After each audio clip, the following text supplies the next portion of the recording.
What's up mga kabowlers, maligayang pagbabalik sa aking channel. Halina't pag-usapan natin ang balita patungkol sa magre-request na nga daw ng trade si Ja Morant. At ang balita naman patungkol sa naging halimaw na performance ni Moses Moody ngayon kontra sa New Orleans Pelicans. Tara na't pag-usapan natin yan dito sa Basketball Hotshots.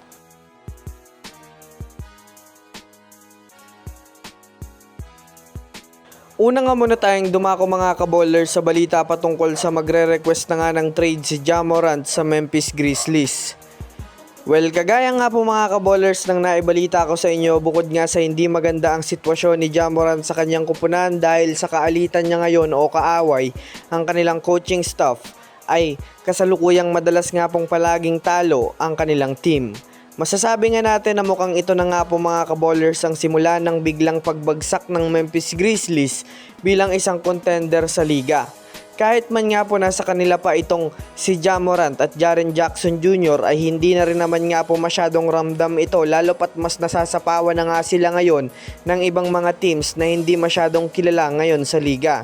Kaya dito na nga po mas lalong umiinit ang posibleng pag-request na ni Ja Morant ng trade sa Memphis Grizzlies na masasabi natin isa nga ito sa mga maaaring solusyon upang makahanap siya ng panibagong momentum na makakapagsimula ulit sa liga. Base nga sa inilabas na balita ng isang NBA insider, hindi na nga daw mga kabowlers gaanong committed si Ja Morant sa Memphis Grizzlies dahil na rin naman sa hindi maganda ang kalagayan nito sa kanila. Dagdag pa dyan ang kawalan pa ni Ja Morant ng mga co-superstar player na makakatulong sa kanya sa pagtaguyod sa opensa na masasabi natin na isa din ito sa mga dahilan para masayang lang nga po ang talento niya ngayong season. Samantala, pumunta naman tayo mga kabowlers sa pagkakapanalo ng Golden State Warriors kontra sa New Orleans Pelicans. Well, sa ngayon nga po ay isa na naman panalo ang nakuha ng Warriors matapos matalo ng GSW ang Pelicans sa score na 124-106. Bagamat hindi man nga po mga kabowlers masyadong gumawa si Stephen Curry ng malaki-laking puntos, ay hindi na rin naman nga ito kinailangan pa ng Warriors dahil na rin naman sa naging outstanding naman ang naging performance ng ilan sa kanilang mga player katulad na lamang ni Brandon Podziemski, Jimmy Butler at Moses Moody.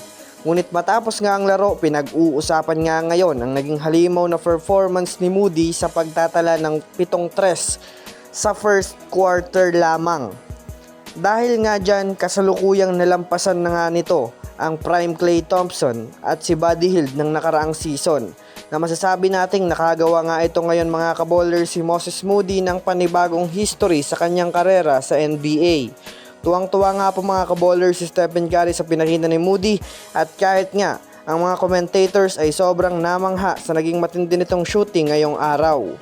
So yun lamang mga kabowlers, yan lang na muna ang ating pag-uusapan sa ngayon. Pindutin na lang subscribe and hit nyo na rin ang notification bell para sa mga susunod na update sa mundo ng basketball. Again, this is Basketball Hotshots. Thanks for watching.